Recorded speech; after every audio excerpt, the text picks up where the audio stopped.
আল্লাহ খাস করে বেগম খালেদা জিয়া 3 বারের প্রধানমন্ত্রী, আয় আল্লাহ উনাকে সুস্থতা দান ফরমাও, হায়াতে তৈয়বা দান ফরমাও, রব্বুল আলামিন উনাকে হায়াতে তৈয়বা দান ফরমাও।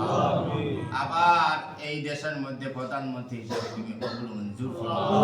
আয় রহমান রাহিমিন আকরামুল আকরামিন, আল্লাহ বিদেশ বাড়ি উনার ছেলে অনেক কষ্ট করতেছে আল্লাহ মার জন্য, আয় রহমান রাহিমিন আকরামুল আকরামিন, আল্লাহ তারেক জানে তুমি হায়াতে তৈয়বা দান ফরমাও।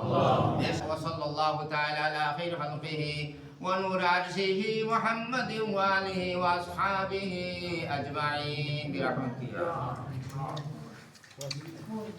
সাবেক 3 বারের প্রধানমন্ত্রী ও বিএনপি চেয়ারপারসন বেগম খালেদা জিয়ার রোগমুক্তি ও সুস্থতা কামনায় দোয়া মাহফিল করেছে 1 নম্বর ওয়ার্ড যুবদল।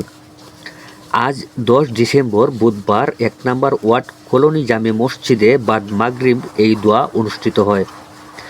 দোয়া ও মুনাজাতে উপস্থিত ছিলেন সিলেট মহানগর তাঁতি দলের যুগ্ম সাধারণ সম্পাদক এজাহারুল হক চৌধুরী মন্টু, 1 নম্বর ওয়ার্ড বিএনপির সাধারণ সম্পাদক নজির হোসেন, জেলা যুবদলের সাধারণ সম্পাদক শাহিন আলম, মহানগর যুবদলের সাধারণ সম্পাদক রাহাত আহমেদ টিপু, সাধারণ সম্পাদক আনোয়ার কাদির, শ্রম বিষয়ক সম্পাদক রাজু আহমেদ, 1 নম্বর ওয়ার্ড যুবদলের যুগ্ম আহ্বায়ক আব্দুর রহমান জনি, 1 নম্বর ওয়ার্ড যুবদলের যুগ্ম আহ্বায়ক ফয়েজ আহমেদ, 1 নম্বর ওয়ার্ড যুবদলের সভাপতি পদপ্রার্থী আবু হোসেন, 1 নম্বর ওয়ার্ড যুবদলের সাধারণ সম্পাদক পদপ্রার্থী সুমন আহমেদ, 1 নম্বর ওয়ার্ড যুবদলের সাংগঠনিক সম্পাদক পদপ্রার্থী জাহিদ আহমেদ।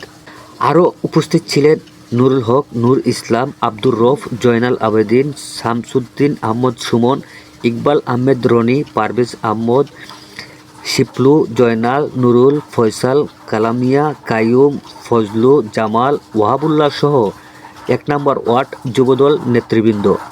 দোয়া ও মুনাজাত শেষে সিন্নি বিতরণ করা হয়।